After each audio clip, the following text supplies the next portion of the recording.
And we're going to talk about LSU today. I know it's a little early. Look, we're not going to get into position-by-position matchups or anything like that. No, we're not going to do that today. It's still too early, although apparently LSU defensive back Dwayne Thomas is ready to play the game tonight.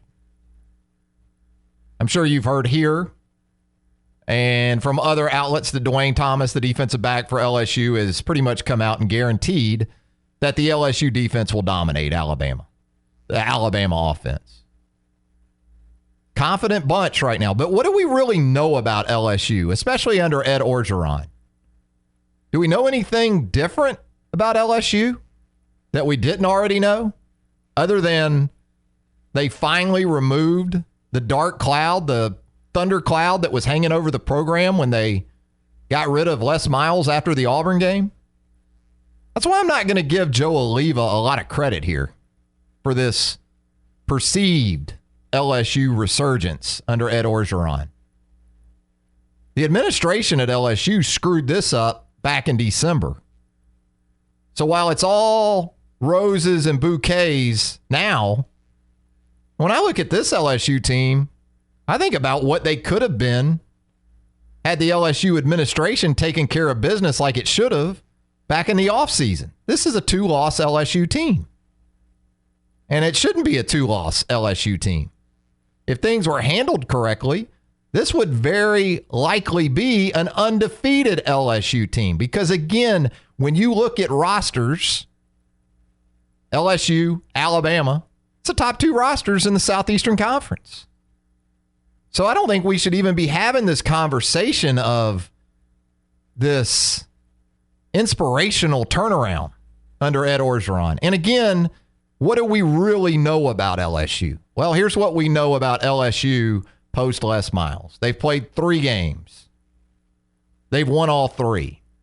They beat 2 teams in Missouri and Ole Miss who defensively rank in the 100s in all of college football at the FBS level. Horrific defenses. Now, Southern Miss, believe it or not, a little bit of a surprise here. Southern Miss is actually a pretty solid defense when you talk about group of 5 programs.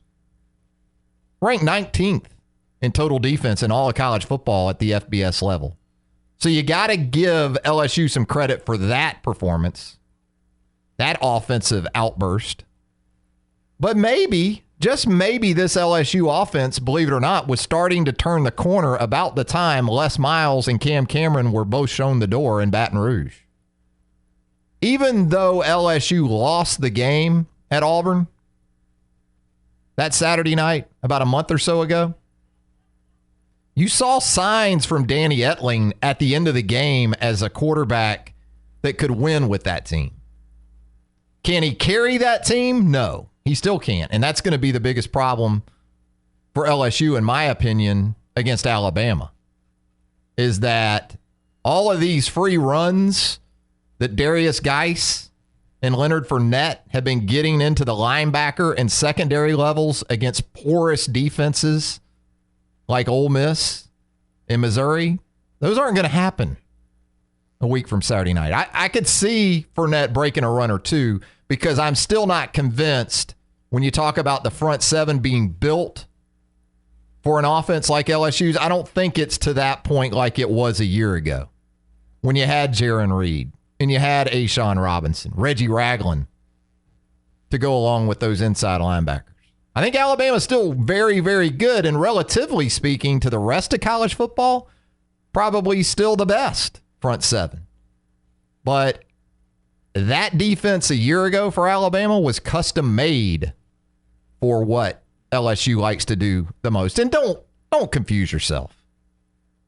All these points, all these yards, showing some different looks. You know, last week against Ole Miss, LSU comes out in shotgun with 3 wide receivers. Geis, I think, was in the game with Fournette. That was all window dressing. That gets the fans at Tiger Stadium really excited. We're different. This isn't Les Miles ball. But go look at where LSU really had its most success against LSU. That was LSU from September. That was Danny Etling under center, handing the ball to number 7. And number 7 doing his thing behind an offensive line that absolutely manhandled Ole Miss. So, that's about what I expected all along. And I think it'll be a tough game for Alabama. But I don't go into this game a week from Saturday night feeling like, whoa, this is a different LSU than we've seen. Now, mindset-wise, absolutely. And that means a ton. And that's what you're seeing. And that's where it goes back to not having that dark cloud hanging over the program that the administration at LSU allowed to stay there throughout the offseason, into the preseason, into the season against Wisconsin and Green Bay, and then the Auburn debacle down on the plains. So I'm still waiting to see with LSU. I'm not totally on their bandwagon, although, as I talked about earlier in the week, it is still a line of scrimmage league. LSU, Auburn, lines of scrimmage, relatively speaking to the rest of the SEC, among the very best. And I think that's why they're in a position, both of them, going into November of having a chance to play for a championship. That's why they'll have that opportunity. And of the two, I think it sets up better for Ole Miss from a schedule standpoint. For Auburn, excuse me. When you look at Auburn's schedule beginning Saturday and going through the month of November, Ole Miss on the road. But you talk about a matchup. Just like LSU matched up perfectly with Ole Miss, same thing for Auburn this week. Auburn will probably run for well over 400 yards against the Land Sharks, the nation's 107th ranked total defense, I believe it is. So it's a perfect matchup for Auburn, not only offensively, but defensively. That pass rush, that defensive line is going to give Chad Kelly a lot of problems, which covers for probably the biggest weakness on that Auburn defense, and that's the back five. And they're not terrible, but compared to the front seven, if I had to pick where Auburn still is a little bit deficient defensively, it's back there. So the pass rush is going to have a big role in this game for Auburn. Auburn gets Vandy at home following Ole Miss, goes to Georgia on November the 12th, Alabama A&M in that snooze of a weekend that we get every year before the Thanksgiving weekend and Iron Bowl showdown here in Tuscaloosa against Alabama. So road games at Ole Miss, Georgia, Alabama, but home games with Vandy and Alabama A&M well placed in there to sort of weigh that out with those road games. I think it sets up really good for Auburn to be a 9-2 team coming into Tuscaloosa on November the 26th. Conversely, looking at LSU, don't like that November schedule at all. You get Alabama on November the 5th. You go to Arkansas on November the 12th. It'll be interesting to see what's left of that Arkansas team by that point, because Arkansas gets Florida the week before. A couple of tough weeks coming up for the Hogs.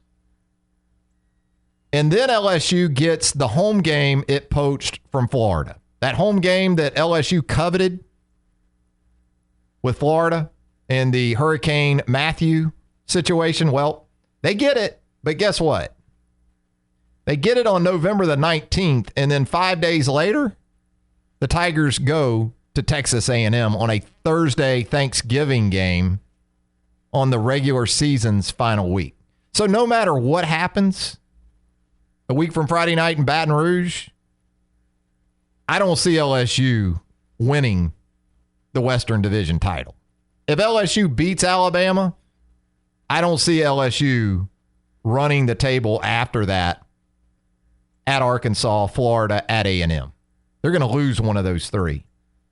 So it very well could come down to Alabama-Auburn on November the 26th for the SEC Western Division title. And if it does that, go ahead and make your plans to go to Atlanta if you're Alabama. Like I said earlier in the week, I like what Rhett Lashley has done since taking over the wheel from Gus Malzahn, the $4.7 million offensive coordinator at Auburn who doesn't call plays. But Rhett Lashley, to his credit, figured out something that, again, should have been pretty obvious to anyone out there. The identity for this Auburn offense was to get behind the interior of that offensive line with Cameron Petway, Kerryon Johnson, run the ball between the tackles in a league this year that is largely deficient. It's a line of scrimmage league in terms of trying to win the league. It's not a great line of scrimmage year within the league. When you have 6 defenses that rank 80th or lower in college football, like the SEC does right now, that tells you the lines of scrimmage in the league aren't what they've been in previous years. Last year, the SEC had one defense finish the 2015 season 80th or lower in total defense. That was South Carolina last year. Right now, the SEC has 6. It is very much a year of the haves and the have-nots. And right now, there's not as many haves as there are have-nots. The haves right now, when it comes to the lines of scrimmage, Alabama, obviously, LSU, Auburn, Florida, I put in there, although that offensive line, and we'll talk with Brady Ackerman of the Gator Sports Network coming up in just a little bit about Florida, Georgia, and some other things. I'm not sure Florida's there in terms of its offensive line. November will tell us a lot. The end of October will tell us a lot about Florida. I kind of put Florida in that group. I've got A&M a lot closer to that top group of lines of scrimmage this year. Actually impressed me a pretty good bit, although still right up the middle of that defense, Alabama was able to rip chunks in the running game. So right now, as we head into November, there's really 3, maybe 4 teams that I feel like stack up to what we've seen. And the argument to that could be, well, it's that, again, the deficiencies defensively for so many teams this year. We talked about this year as being a concern as far as where is the quarterback position is concerned in the league. Well, even with those concerns, I think the defenses have been bad enough that the offenses have still done a lot of good work. Kind of depends on how you look at it, I guess.